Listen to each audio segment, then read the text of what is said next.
好緊張㗎，因為係真係好盛大嘅呢個比賽係。我屋企人基本上由我接觸無人機開始，佢哋都係無條件支持我去做呢一樣嘢，所以我都好多謝我屋企人，即係我都希望香港可以喺無人機嘅事業可以會再發展得更加成熟。我係陳彥宗啦，我今年係讀中五嘅。我叫何依玲，來自東華三院黃鳳玲中學。我係來自東華三院黃鳳玲中學嘅中五學生，我名叫陳家偉。在娛樂、運輸、安保、軍事等領域，身經百戰的無人機已經是司空見慣的一份子。在緊張刺激的運動賽場上，也時常看到無人機的身影。不過，隨着時代發展，無人機已經不再是賽場邊的拍攝小助手，而是成為了賽場上的主角。其實，無人機闖進賽場的歷史已經超過了10年。2014年，法國森林穿梭視頻引爆網絡。2015年，美國舉辦了首屆全美無人機錦標賽，這一項極為考驗選手反應和操作能力的運動迅速走紅全世界。在今年的第15屆全國運動會中，中國國家體育總局首次將航空模型項目納入群眾賽事活動，從10月14號起陸續在深圳舉行。近日，香港中通社記者走進香港特區代表隊的其中一處訓練場地，來自香港東華三院黃鳳林中學的學生們正在認真備賽。據了解，他們將與另外2所學校的學生一起代表香港參加全運會無人機足球和競速比賽。我接觸咗無人機大概3至4年左右。我接觸無人機係因為我平時都比較中意打機，老師見到我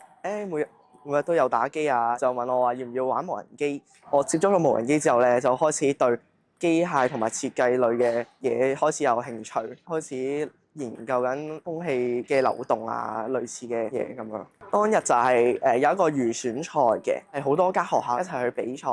咁我哋係第1名出線，咁就獲得咗代表香港比賽嘅資格，非常之驚訝嘅，因為冇諗到玩無人機玩到成為咗港隊，好大嘅成功感喺入邊。我係東華三院黃鳳玲中學嘅溫奕生老師今次有幸可以喺全運會做其中一個帶隊老師啦。其實今次個隊伍嘅組合咧，我哋有亞軍同埋季軍加埋我哋冠軍3間學校咧組成嘅。咁我哋有集訓啦，咁所以咧喺嗰個嘅磨合上咧都落咗唔少苦功㗎。想要玩好無人機，不僅僅要會玩，更要會學。空氣動力學、電機與電池、嵌入式編程、控制算法等。無人機比賽把動手和動腦壓縮在幾分鐘的飛行裡。對於學生來說，這不僅僅是比賽，而是在上一堂跨學科、高強度的微型項目課。近年來，香港把低空經濟視為繼金融科技之後的下一張新質生產力名片。在今年香港特區政府新一份施政報告中表示，會推進低空經濟生態圈的建設，制定發展低空經濟規劃行動綱領，令香港成為低空創新應用的核心樞紐。還將推出進階版的低空經濟監管沙盒 X 試點項目，支持業界和大學舉辦更多低空經濟的推展培訓。東華三院黃鳳林中學校長梁國強告訴香港中通社記者，希望同學們在接觸無人機運動或者是相關的應用學習後，能乘着特區政府推動低空經濟的東風，與自己的興趣相結合，找到相應的發展方向。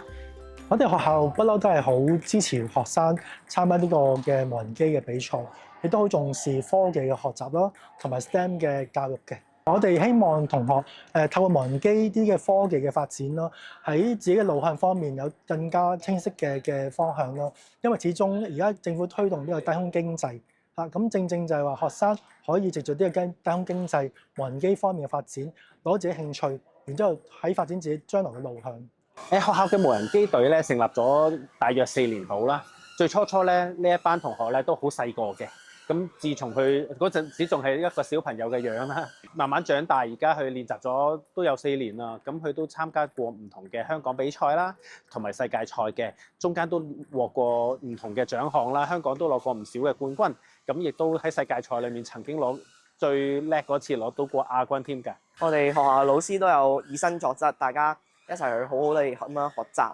咁如果我哋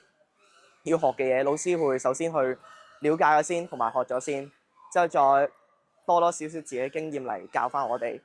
大家都係一齊進步，同老師大家互相交流咁樣。我希望今次比賽可以同內地嘅選手多交流，同埋從中可以學習到點樣去比賽啊，點樣去加強我自己嘅內心咁樣，可以令我將來可以有更加好嘅發展。